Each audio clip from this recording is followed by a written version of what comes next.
Herzlich willkommen zu einer weiteren Folge hier aus Dr.chens Keller. Was ist ein Resonanzfilter und wie hört sich das an? Das erfahrt ihr in diesem Video.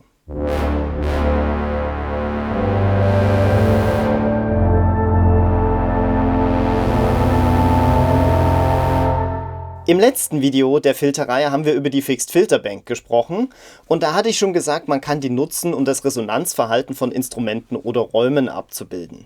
Es gibt aber tatsächlich eine Gruppe von Filtern, die genau dafür gemacht ist, nämlich sogenannte Resonatoren. Sprich, an der Stelle geht es darum, verschiedene schwingende Elemente mit Hilfe von Filtern nachzubilden.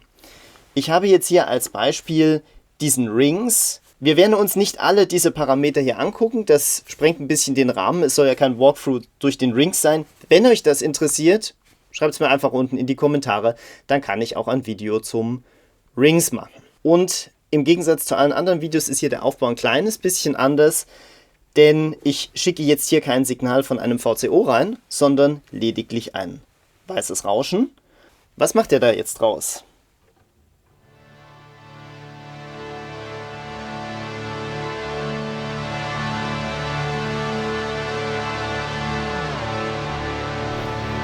Ich kann über den einen Regler im Prinzip auf die Struktur, auf die Klangstruktur, die Obertonstruktur Einfluss nehmen.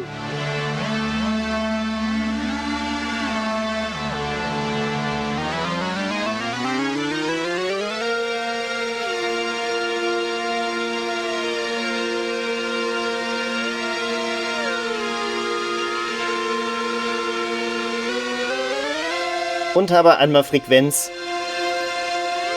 wie wir sie auch bei anderen Filtern kennen. So, jetzt sehen wir, ich habe hier unten nicht nur einen Eingang und einen Ausgang, sondern hier ist auch noch Volt pro Oktave. Das heißt, ich kann hier tatsächlich ein Signal reinschicken, das die Tonhöhe steuert. Und das machen wir mal.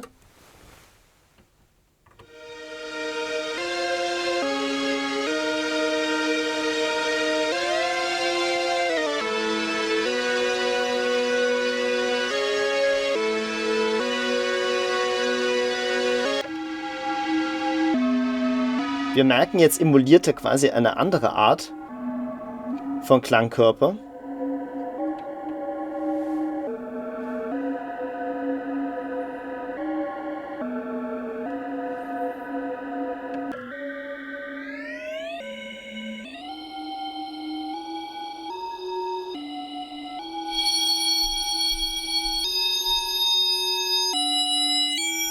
Klingt jetzt schon eher glockig.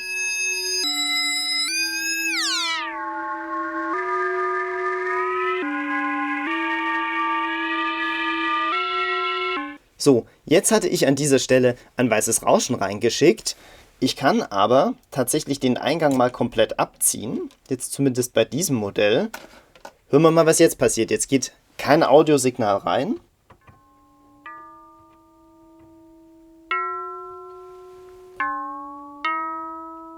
Aber wir hören trotzdem was, weil ich immer noch das Tonhöhensignal habe. Und das Modul geht davon aus, wenn sich die Tonhöhe ändert, kommt ein neuer Ton.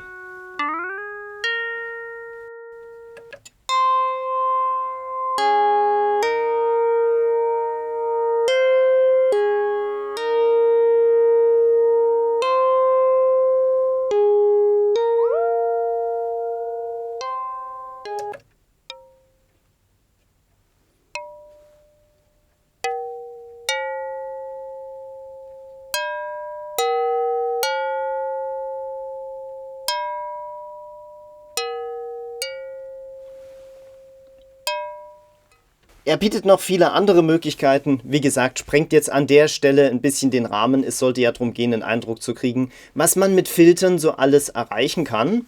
Eben unter anderem jetzt mit einem Resonanzfilter. Ich hoffe, ihr habt was gelernt und es war interessant für euch. Lasst mich das doch gerne unten in den Kommentaren wissen. Ansonsten freue ich mich immer, wenn das Video geliked und natürlich auch geteilt wird, damit es möglichst viele Leute sehen. Über Abonnenten freue ich mich natürlich auch jedes Mal. Danke an dieser Stelle an die, die da neu hinzugekommen sind. Wenn du den Kanal abonnierst, nicht vergessen, die Glocke zu läuten, damit du das nächste Video nächste Woche nicht verpasst. Bleibt mir nur wie immer zu wünschen, gehabt euch wohl.